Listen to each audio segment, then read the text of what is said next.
नमस्कार, आपका बहुत बहुत स्वागत है। मैं हूं आपके साथ वर्षा शर्मा और रुक करेंगे उत्तर प्रदेश की खबरों की ओर। खबर गोरखपुर से है, जहां मुख्यमंत्री योगी आदित्यनाथ ने गोरखनाथ मंदिर में रुद्र अभिषेक किया। इस अवसर पर मुख्यमंत्री ने विशेष कल्याण और सभी जीवों की सुख समृद्धि की कामना के साथ पूजा अर्चना की। मुख्यमंत्री योगी आदित्यनाथ ने मंदिर में विधि पूर्वक रुद्र अभिषेक कर भगवान शिव से प्रदेश और देश की समृद्धि, शांति और जनता के कल्याण की प्रार्थना की। उन्होंने कहा कि धार्मिक आस्था और संस्कृति के संरक्षण से समाज में सकारात्मक ऊर्जा का संचार होता है। कार्यक्रम में मंदिर प्रशासन और स्थानीय श्रद्धालुओं ने भी भाग लिया। मुख्यमंत्री की पूजा अर्चना को लेकर मंदिर परिसर में विशेष व्यवस्थाएं की गई थी।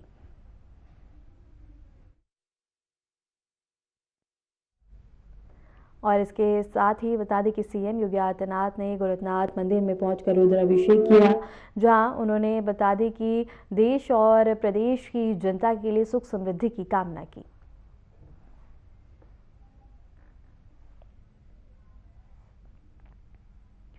और इसके साथ ही एक खबर हम आपको बता रहे हैं, जहां सीएम योगी आदित्यनाथ ने गोरखनाथ मंदिर में पहुंचकर पूजा अर्चना करी, जहां उन्होंने रुद्र अभिषेक किया और इसके साथ ही जनता के कल्याण की प्रार्थना की और सभी जीवों की सुख समृद्धि की भी कामना की। और जहां मुख्यमंत्री योगी आदित्यनाथ ने गोरखनाथ मंदिर में रुद्र अभिषेक किया। इस अवसर पर मुख्यमंत्री ने विश्व कल्याण और सभी जीवों की सुख समृद्धि की कामना के साथ पूजा अर्चना की। मुख्यमंत्री योगी आदित्यनाथ ने मंदिर में विधि पूर्वक रुद्राभिषेक कर भगवान शिव से प्रदेश और देश की समृद्धि, शांति और जनता के कल्याण की प्रार्थना की। उन्होंने कहा कि धार्मिक आस्था और संस्कृति के संरक्षण से समाज में सकारात्मक ऊर्जा का संचार होता है। कार्यक्रम में मंदिर प्रशासन और स्थानीय श्रद्धालुओं ने भी भाग लिया। मुख्यमंत्री की पूजा अर्चना को लेकर मंदिर परिसर में विशेष व्यवस्थाएं की गई थी।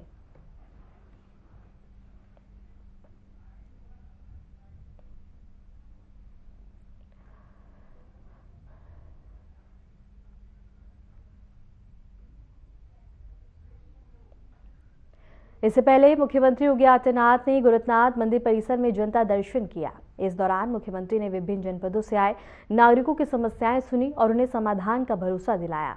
मुख्यमंत्री ने कहा कि उनकी प्राथमिकता आमजन के हितों को सबसे पहले रखना है और संवेदनशीलता के साथ निरंतर कार्य करना है। उन्होंने अधिकारियों को निर्देशित किया कि जनता द्वारा उठाए गए मुद्दों का प्रभावी और गुणवत्तापूर्ण समाधान सुनिश्चित किया जाए। जनता दर्शन कार्यक्रम में बड़ी संख्या में नागरिकों ने भाग लिया और मुख्यमंत्री को अपने व्यक्तिगत, सामाजिक और प्रशासनिक समस्याओं के बारे में अवगत करवाया। मुख्यमंत्री के आदेश के अनुसार संबंधित अधिकारियों ने मौके पर ही कुछ मामलों का समाधान शुरू किया। और एक खबर हम आपको गोरखपुर से बता रहे हैं, जहां सीएम योगी आदित्यनाथ ने जनता दर्शन के दौरान लोगों की समस्याएं सुनी और कई फरियादी अपनी समस्याएं लेकर सीएम के समक्ष पहुंचे, जहां सभी ने अपनी अपनी समस्याओं को एक एक करके सीएम के समक्ष रखा। इस दौरान सीएम योगी आदित्यनाथ ने सभी से संवाद किया और सभी की समस्याएं सुनी। कई समस्याओं का मौके पर ही निस्तारण किया गया, तो अन्य के लिए बता दें कि संबंधित अधिकारियों को तमाम जरूरी दिशा निर्देश दिए। इस दौरान बता दें कि सीएम योगी आदित्यनाथ ने कहा कि जनता की समस्या का समाधान निकालना सबसे पहले है और इसके साथ ही इस दौरान बता दें कि बड़ी संख्या में यहां लोग मौजूद रहे, जहां सभी ने अपनी समस्याओं से सीएम योगी आदित्यनाथ को अवगत करवाया।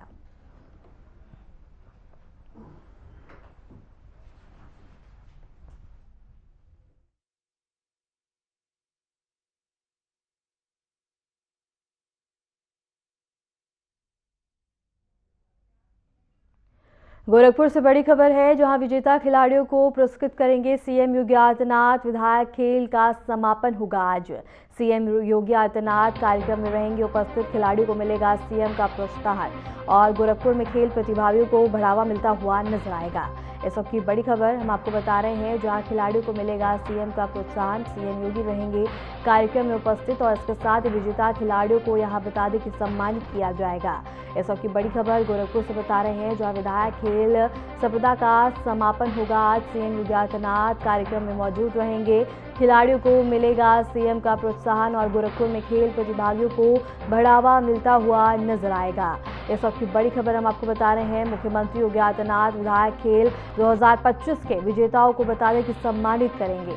मुख्यमंत्री के निर्देश पर सांसद खेल संपदा की तर्ज पर विधायक खेल का आयोजन भी किया जा रहा है। मुख्यमंत्री गोरखपुर शहर से विधायक हैं, ऐसे में गोरखपुर शहर स्थित वीर बहादुर सिंह स्पोर्ट्स कॉलेज में विधायक खेल संपदा 28 दिसंबर से शुरू हुई है। इस 2 दिवसीय खेल प्रतियोगिता के समापन अवसर पर सीएम उपस्थित रहेंगे और विजेता खिलाड़ियों को पुरस्कृत करेंगे। पहले दिन खिलाड़ियों ने विभिन्न संप्रदायों में अपनी खेल प्रतिभा का परिचय दिया। सांसद रवि किशन ने इसका उद्घाटन किया है और इसके साथ ही यहाँ बता दें कि खेल को और बढ़ावा दिया जा रहा है इसके जरिए से, जहाँ बता दें कि खिलाड़ियों का मनोबल बढ़ाता हुआ नजर आएगा। इसके साथ ही बता दें कि यहाँ सीएम योगी आदित्यनाथ मौजूद रहेंगे। उत्तर प्रदेश के डिप्टी सीएम ब्रजेश पाठक ने बदायूं में 67वें अखिल भारतीय विद्यार्थी परिषद ब्रज प्रांत अधिवेशन में भाग लिया। उन्होंने छात्रों से संवाद करते हुए अपने विचार साझा किए और छात्र राजनीति के महत्व पर जोर दिया। डिप्टी सीएम ब्रजेश पाठक ने कहा कि वह भी छात्र राजनीति से आए हैं और वे चाहते हैं कि उत्तर प्रदेश में चुनाव जल्द हों। उन्होंने युवाओं को राष्ट्रभक्ति की भावना बनाए रखने और देश के प्रति जिम्मेदार बने रहने का संदेश दिया। डिप्टी सीएम ने कार्यक्रम के अंत में छात्रों का उत्साहवर्धन किया और उन्हें अपने कर्तव्यों के प्रति सजग रहने का आह्वान किया। कार्यक्रम में एबीवीपी कार्यकर्ता और छात्र बड़ी संख्या में उपस्थित रहे।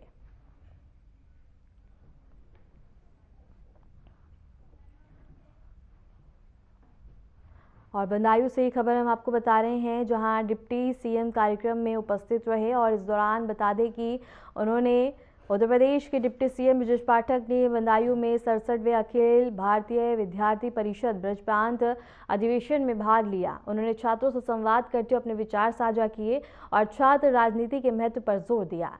डिप्टी सीएम ब्रजेश पाठक ने कहा कि वह भी छात्र राजनीति से आए हैं और वो चाहते हैं कि उत्तर प्रदेश में चुनाव जल्द हो। उन्होंने युवाओं को राष्ट्रभक्ति की भावना बनाए रखने और देश के प्रति जिम्मेदार बने रहने का संदेश दिया। डिप्टी सीएम ने कार्यक्रम के अंत में छात्रों का उत्साहवर्धन किया और उन्हें अपने कर्तव्यों के प्रति सजग रहने का आह्वान किया।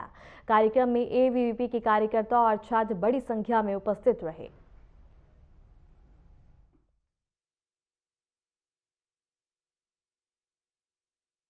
अखिल भारतीय विद्यार्थी परिषद के कंधों पर बहुत बड़ी जिम्मेदारी है राष्ट्र के नवनिर्माण की, युवाओं में चेतना स्थापित करने की और वर्तमान परिस्थितियों में जो राष्ट्र विरोधी ताकतें हैं उन्हें खदेड़कर बाहर करने की।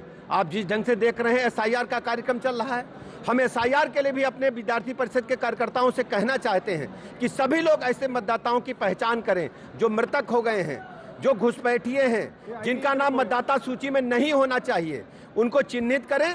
बेहतर पारदर्शितापूर्ण मतदाता सूची बनाने में भारत निर्वाचन आयोग की मदद करें। भारत निर्वाचन आयोग की भारत निर्वाचन आयोग का जो आग्रह है उस अनुसार शुचिता पारदर्शितापूर्ण चुनाव के लिए पारदर्शी मतदाता सूची की बहुत आवश्यकता है। इसके लिए मैं विद्यार्थी परिषद के अपने सभी भाई बहनों से आग्रह करता हूं, सब लोग पारदर्शिता शुचितापूर्ण मतदाता सूची बनाने में भारत निर्वाचन आयोग की मदद करें। वोट कट गए हैं और उन कटने के बाद विरोधी लोग वोट कोई कटा नहीं है। यदि कोई मृतक है तो उसका नाम होना चाहिए। अब बताओ, 50 विधायक एक कमरे में मैं पूछ रहा हूं जो मृतक है उसका नाम होना चाहिए मतदाता सूची में। जो आपके शहर में, आपके जिले में उसका कोई अता पता नहीं, क्या नाम उसका होना चाहिए। ऐसे सभी लोग जो भारत निर्वाचन आयोग में मतदाता की अहर्ता नहीं रखते हैं उनको डिलीट किए जाने का काम पहली बार नहीं हो रहा है। ये विपक्ष के पेट में दर्द इसलिए हो रहा है, बिहार में एसआईआर के बाद चुनाव हुआ, प्रचंड बहुमत के साथ भारतीय जनता पार्टी राजग गठबंधन की सरकार बनी है। नए साल के जश्न को लेकर बरेली के वरिष्ठ धर्मगुरु मौलाना शहाबुद्दीन रजवी ने बड़ा बयान जारी किया। उन्होंने न्यू ईयर का जश्न मनाने को इस्लाम के सिद्धांतों के खिलाफ बताते हुए इसे नाजायज करार दिया। मौलाना शहाबुद्दीन रजवी ने विशेष रूप से मुस्लिम युवाओं से अपील की है कि वे अंग्रेजी नए साल का जश्न ना बनाएं। लोगों ने मुझसे सवाल किया है, पूछा है कि नए साल पर जश्न मनाना जायज़ है नाजायज़ है।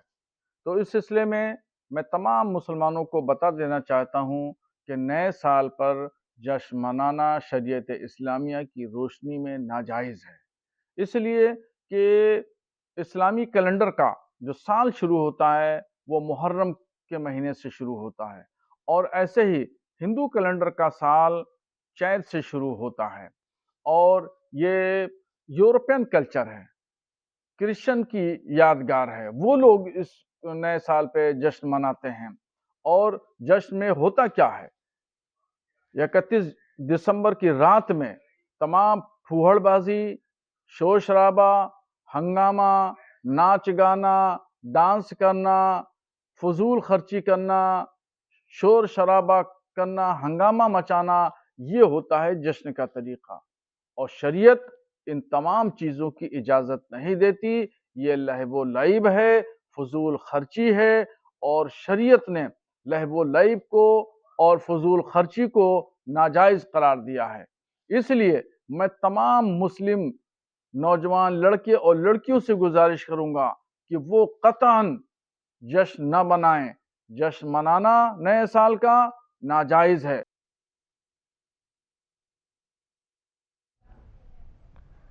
हाथरस के आगरा अलीगढ़ नेशनल हाईवे पर गांव जुलेहा मोड़ के पास दो बसों के बीच भीषण टक्कर हो गई।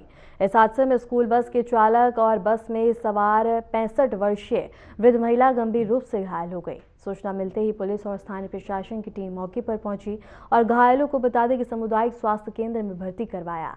वहीं हादसे के कारण बता दें कि यातायात को सुचारू करवाया गया है और पुलिस ने मामले की जाँच शुरू कर दी है। आप कहाँ क्या चला गाड़ी कौन सी गाड़ी में थे? ये डीपीएस स्कूल की गाड़ी में थे। मैं कंडक्टर हूँ गाड़ी का। कंडक्टर क्या हुआ था? आगे से रोडवेज आए थे, हम साथ में अलीगढ़ जा रहे थे। अच्छा। तो उस रोडवेज बस के आगे वो आई थी मोटरसाइकिल। अच्छा। तो उन्होंने साइड से बताने के लिए वो इधर को घुस दी, हम इधर से हाथरस से आ रहे थे, तो उसे आमने सामने से टक्कर। आपके चोट आई है? और भी कोई सवारी थी? बच्चे थे? बच्चा कोई नहीं था, मैं और ड्राइवर थी केवल बस। मेरा नाम शिशपाल यादव। ये घायल है, ये कौन है? ये संतोषी यादव। कहाँ से कहाँ जा रही थी? ये इनकी 65 की है, जो भी हम जा रहे गमी में नगोला से आगरा। रोडवेज में सवार थे आप? हैं रोडवेज में क्या हुआ था? पीछे ही बैठे थे। क्या हुआ था? ये था, मैं आगे भी देख रहा था, तो रोडवेज तो ऐसी 40 की स्पीड में 40-45 की स्पीड में इनकी बस स्कूल वाली जी ओवरटेक कर रहे थे। अच्छा। हाँ, अब वो बीच उतारता तो उसके बराबर मोटरसाइकिल अच्छा, इनके सामने रोडवेज के बराबर में मोटरसाइकिल ठीक है। थी, तो उसने दबा नहीं पाई।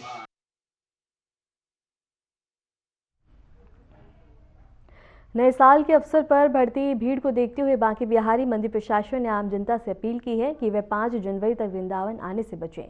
मंदिर प्रशासन ने कहा है कि कोरोना संक्रमण और सुरक्षा कारणों से इस अवधि में भारी भीड़ से बचना आवश्यक है। मंदिर परिसर में पुलिस और सुरक्षा कर्मियों की तैनाती बढ़ा दी गई है ताकि भक्तों की सुरक्षा सुनिश्चित की जा सके और यातायात व्यवस्था सुचारू रहे। प्रशासन ने स्थानीय निवासियों से भी सहयोग का अनुरोध किया है।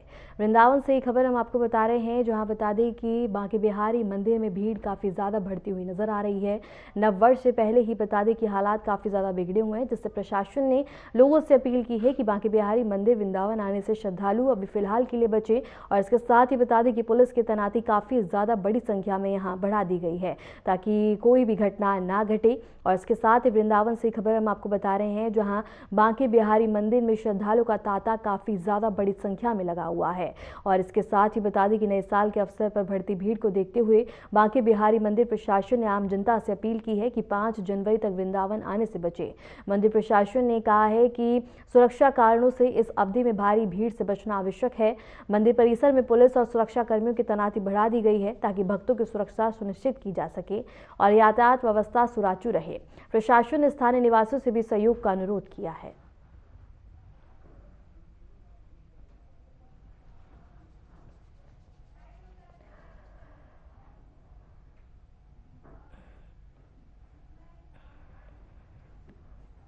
और इसके साथ ही बता दें कि वृंदावन से खबर हम आपको बता रहे हैं, जहां बांके बिहारी मंदिर में काफ़ी ज़्यादा श्रद्धालुओं का तांता लगा हुआ है। और इसके साथ ही बता दें कि प्रशासन की ओर से अभी लोगों से वृंदावन ना आने की अपील की गई है। और इसके साथ ही बता दें कि काफ़ी ज़्यादा यहाँ तांता लगा हुआ है, जिससे बता दें कि यहाँ अब प्रशासन की भी संख्या बढ़ा दी गई है ताकि श्रद्धालुओं की सुरक्षा को सुनिश्चित किया जा सके और कोई भी घटना ना घटे। आप तस्वीरों में भी देख सकते हैं कि किस तरह से श्रद्धालुओं का तांता यहाँ लगा हुआ है। और इसी को ध्यान में रखते हुए प्रशासन ने लोगों से अपील की है कि 5 जनवरी तक वृंदावन आने से बचें। और इसके साथ ही बता दें कि यहाँ पे काफ़ी ज़्यादा तांता लगा है, जिसके चलते अब पुलिस की तैनाती भी काफ़ी बड़ी संख्या में बढ़ा दी गई है ताकि श्रद्धालुओं की सुरक्षा को सुनिश्चित किया जा सके।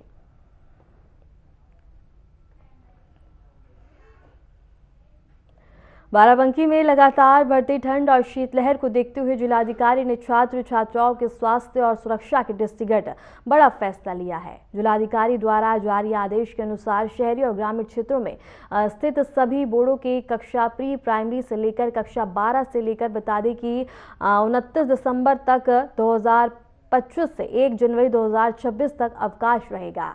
आदेश में स्पष्ट किया गया है कि यह निर्णय अत्यधिक ठंड और शीतलहर की स्थिति को देखते हुए लिया गया ताकि बच्चों के स्वास्थ्य पर किसी भी प्रकार का प्रतिकूल प्रभाव ना पड़े।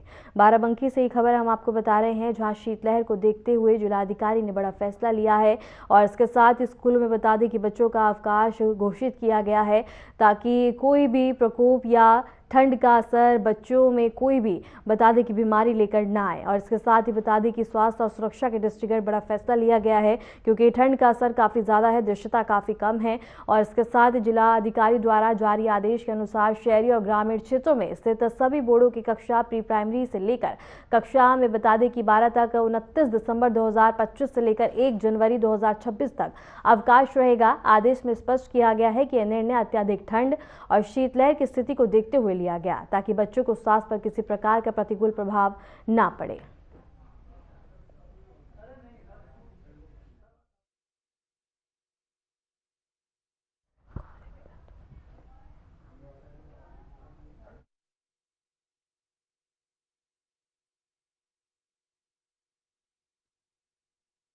ठंड कैसी है, लहर है? बहुत कैसे बचाव कर रहे हैं? कहाँ से जा रहे हैं? कनवा मोहल्ला। अच्छा, लखनऊ जाते हैं, दिल्ली जाते हैं क्या? कोहरा तेज हो गया ना? पढ़ाई हो, हाँ, मतलब लड़के ठिठुरेंगे।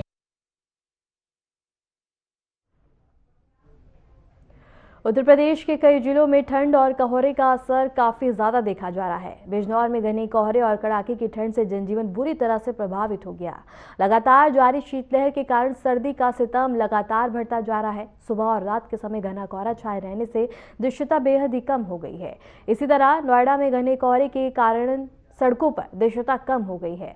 अगर बात करें प्रयागराज, गाजियाबाद, मुरादाबाद और कानपुर में भी शीतलहर के साथ घना कोहरा छाया हुआ है, जहां लोग ठंड से बचने के लिए अलाव का सहारा ले रहे हैं। मौसम विभाग ने आगामी दिनों में ठंड और कोहरे का असर बने रहने की संभावना जताई है और लोगों से सतर्कता बरतने की अपील की है। और ये तस्वीर हम आपको दिखा रहे हैं। पहली तस्वीर कानपुर की है, दूसरी गाजियाबाद की, तीसरी नोएडा की, चौथी प्रयागराज की, पांचवी बिजनौर की, छठी मुरादाबाद की। और आप 6 तस्वीरों में देख सकते हैं कि शीतलहर का कहर किस तरह से जारी है। दृश्यता सभी तस्वीरों में आप देख सकते हैं कि बेहद ही कम है, जिससे लोगों को आने जाने में काफ़ी ज़्यादा परेशानी का सामना करना पड़ रहा है।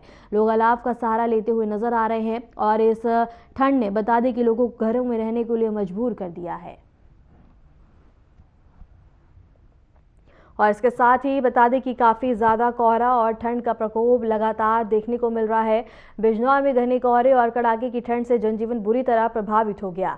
लगातार जारी शीतलहर के कारण सर्दी का सितम लगातार बढ़ता जा रहा है। सुबह और रात के समय घना कोहरा छाए रहने से दृश्यता बेहद ही कम हो गई है। इसी तरह नोएडा में घने कोहरे के कारण सड़कों पर दृश्यता कम हो गई है, जिससे वाहनों को आने जाने में काफ़ी ज़्यादा परेशानियों का सामना करना पड़ रहा है। वहीं प्रयागराज, गाजियाबाद, मुरादाबाद, कानपुर में भी शीतलहर के साथ घना कोहरा छाया हुआ है, जहां लोग ठंड से बचने के लिए अलाव का सहारा ले रहे हैं।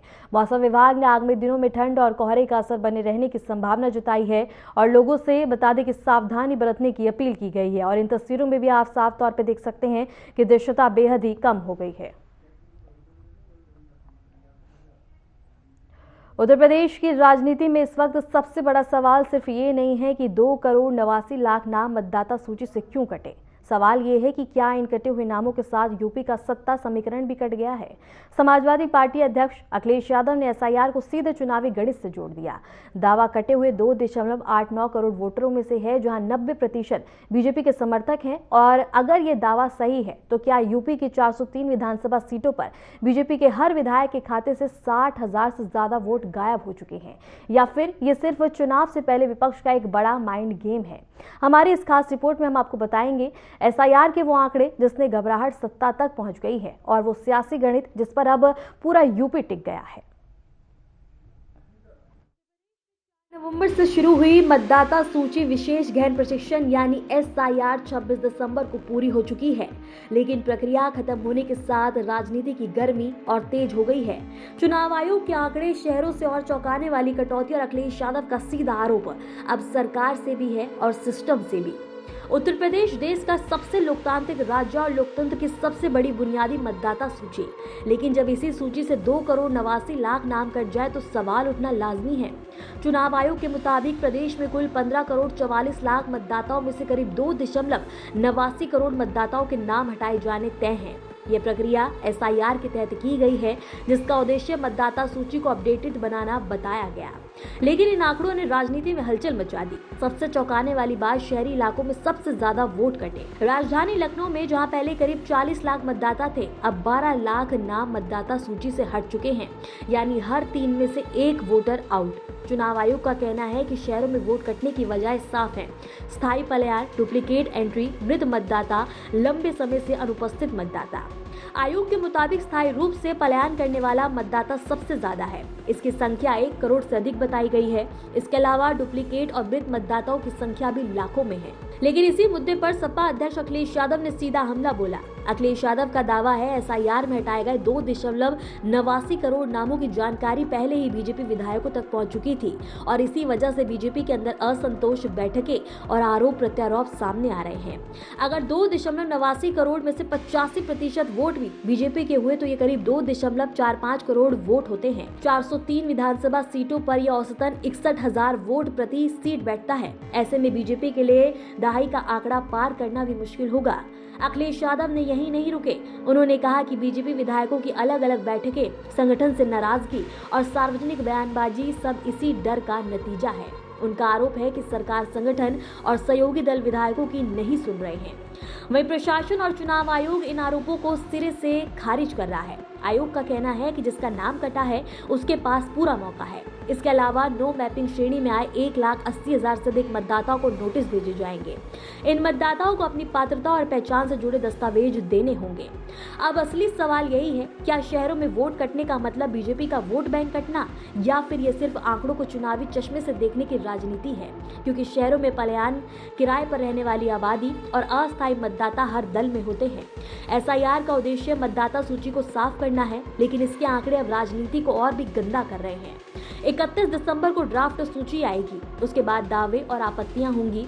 असली तस्वीर 28 फरवरी 2026 को अंतिम सूची के साथ सामने आएगी। लेकिन तब तक यूपी की राजनीति में हर कटे वोट के साथ सवाल और भी तेज होता जाएगा। यह सुधार है या सत्ता का सियासी संकट? SIR के आंकड़े क्या सच में बीजेपी के लिए खतरे की घंटी है, या अखिलेश यादव का यह पूरा घड़ित चुनावी माइंड गेम का हिस्सा है? यह तय होगा अंतिम सूची के बाद।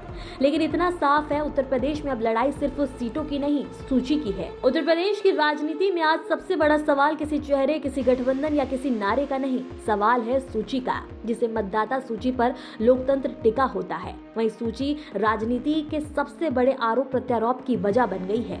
2,89,00,000 नाम यह सिर्फ आंकड़ा नहीं है, यह वो संख्या है जिसे विपक्ष सत्ता के भविष्य से जोड़ रहा है और जिसे सरकार प्रशासनिक प्रक्रिया बता रही है। अखिलेश यादव कह रहे हैं कि हर विधानसभा में 60,000 से ज्यादा वोट कट चुके हैं। यह पूरी चुनावी गणित को पलट देगा। लेकिन सवाल ये भी है, क्या शहरों से कटे वोट सिर्फ किसी एक दल के थे, या फिर ये उस सच्चाई का आईना है जहां पलायन, अस्थायी निवास और डुप्लीकेट एंट्री ने मतदाता सूची को बुझिल बना दिया?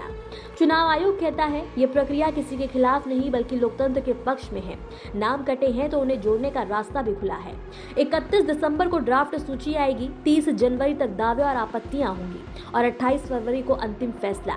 लेकिन तब तक राजनीति रुकेगी नहीं। बीजेपी के भीतर हलचल हो या विपक्ष का आक्रामक नैरेटिव, हर कोई इन आंकड़ों को अपने अपने हिसाब से पढ़ रहा है और यही वजह है कि SIR अब सिर्फ एक प्रशासनिक प्रक्रिया नहीं रहा, यह बन गया है उत्तर प्रदेश की राजनीति का साइकोलॉजिकल बैटल। आखिरकार फैसला आंकड़ों का नहीं, विश्वास का होगा। मतदाता का भरोसा किस पर टिका है, प्रक्रिया पर या आरोपों पर? और यही भरोसा तय करेगा कि SIR इतिहास में एक सुधार के रूप में दर्ज होगा या एक बड़े सियासी तूफान के तौर पर। Bureau report, Aryan TV. Uttar Pradesh में 4 नवंबर से शुरू हुई मतदाता सूची विशेष गहन प्रशिक्षण यानी SIR 26 दिसंबर को पूरी हो चुकी है, लेकिन प्रक्रिया खत्म होने के साथ राजनीति की गर्मी और तेज हो गई है। चुनाव आयोग के आंकड़े, शहरों से और चौंकाने वाली कटौती और अखिलेश यादव का सीधा आरोप अब सरकार से भी है और सिस्टम से भी। उत्तर प्रदेश देश का सबसे लोकतांत्रिक राज्य और फिलहाल के लिए उत्तर प्रदेश की खबरों में इतना ही। नमस्कार।